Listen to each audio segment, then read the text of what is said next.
Gaming is something that's universally loved. People all over the world pick up their controllers or boot up their PCs and dive into a plethora of games as a beloved pastime. But like most other things, those who game a lot can pick up a few bad habits, some of which are annoying, others quite dangerous. So today we're breaking down some of those embarrassing and confusing practices and routines with our list of the top 10 worst gaming habits. Let's jump in.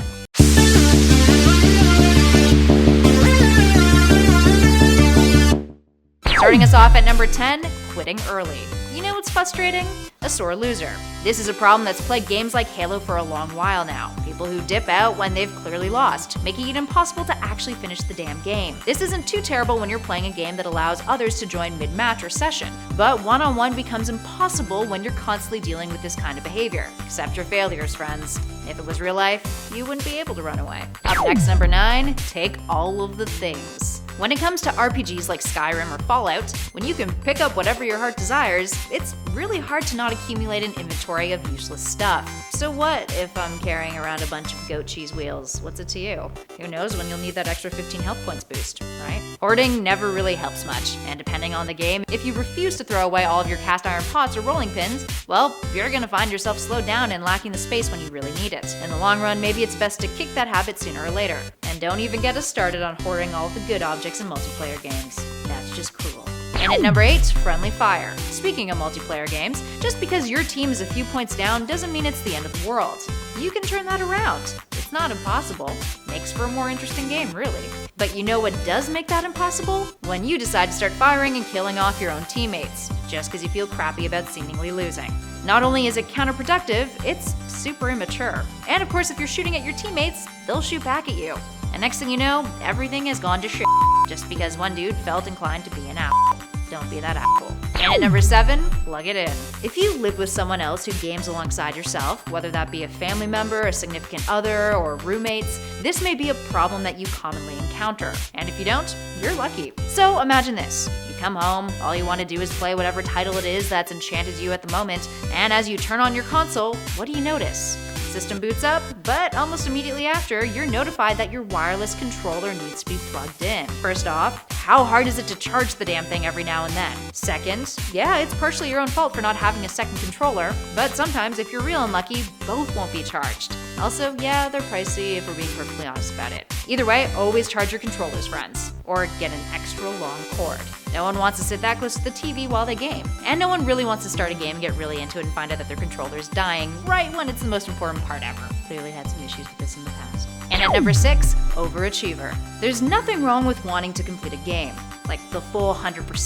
Completionists, I get it. But some people get a little, well, obsessed to the point where it's a tad unhealthy. If you're trying to complete every single game you ever buy just for the sake of saying that you've done it and getting a little achievement notification to pop up on your screen, you've got to ask yourself, is it really worth it? Or is that time best spent elsewhere? Moving on to number 5, bad pacing. Sometimes it gets a little frustrating to sit through a bunch of dialogue. But if it's a game that you haven't played before and you skip through things too quickly, you might miss some pretty important information, which could result in you running around in circles to solve a puzzle or progress in the game when all you need to do is to pay attention better. On the flip side of that, many people are victims of the opposite and take forever searching and scouring every last little bit of a game looking for secrets or answers. Before you know it, you've been playing for hours and haven't gone very far at all, and the whole experience generally leaves you empty-handed. Pacing is key, friends. Up next, number 4, selfishness. If our friendly fire point wasn't bad enough, well, this one's worse. Say you're in the middle of a match in a shooter multiplayer game, whatever it may be. You manage to get your hands on a great weapon, like a sniper rifle, and manage to either swipe it up quickly or knock out a foe and take it as your prize. But then some asshole on your team sees it happen, decides to kill you, and take it for themselves. Greedy little bastard. In most cases, the asshole who pulls the stunt off usually sucks, and can't even manage to make use of the weapon nearly as well as you could. It's just a little cherry on top there.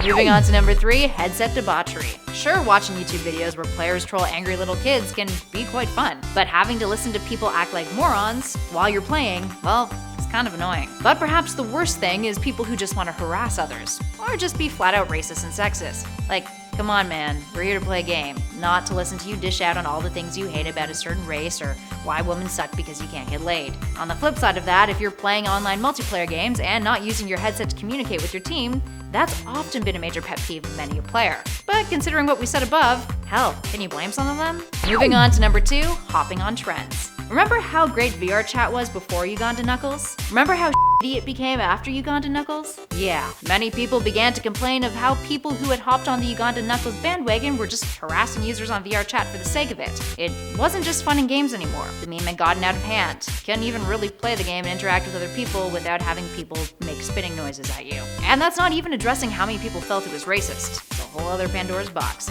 Regardless of your opinion on the matter, we can all agree that at some point, Uganda Knuckles got a little out of hand. Thankfully now, it's a dead meme. Although we're sure at some point another one will rise and take its place.